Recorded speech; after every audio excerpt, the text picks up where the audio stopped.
ಈ ಜಗತ್ತಿನ ಮೊದಲ ಸಾರಾಯಿ ಬಟ್ಟಿ ಶುರುವಾಗಿದ್ದು ಒಂದು ಮರದ ಕೆಳಗಂತೆ. ಆ ಮರದ ಮೇಲೆ ಯಾವಾಗಲೂ ಒಂದು ಕೋಗಿಲೆ, ಒಂದು ಗಿಣಿಮರಿ ವಾಸ ಮಾಡದಂತೆ. ಆ ಮರದ ಕೆಳಗೆ ರಾತ್ರಿ ಹೊತ್ತು ಒಂದು ಸಿಂಹ ಮತ್ತು ಒಂದು ಹಂದಿ ಮರಿ ಬಂದು ಮಲಗೋದಂತೆ. ಒಂದು ದಿನ ಆ ಮರಕ್ಕೆ ಸಿಡಿಲು ಬಡಿಯುತ್ತಂತೆ, ಅಲ್ಲಿದ್ದಂತಹ ಬಟ್ಟಿ ಸುಟ್ಟು ಹೋಗುತ್ತಂತೆ.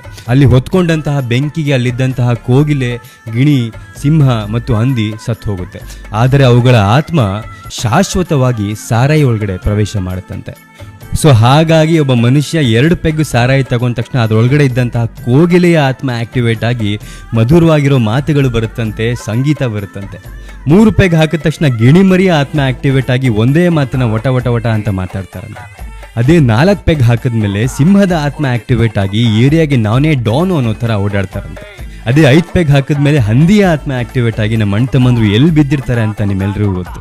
ಈ ಕಥೆಯನ್ನ ಯಾರ್ಯಾರಲ್ಲಿ ಆತ್ಮಗಳು ಬಂದು ಹೋಗಿರೋದನ್ನ ನೀವು ನೋಡಿದಿರೋ ಅವ್ರಿಗೆ ಶೇರ್ ಮಾಡಿ. ಮನುಷ್ಯರಾಗಿದ್ಬಿಡ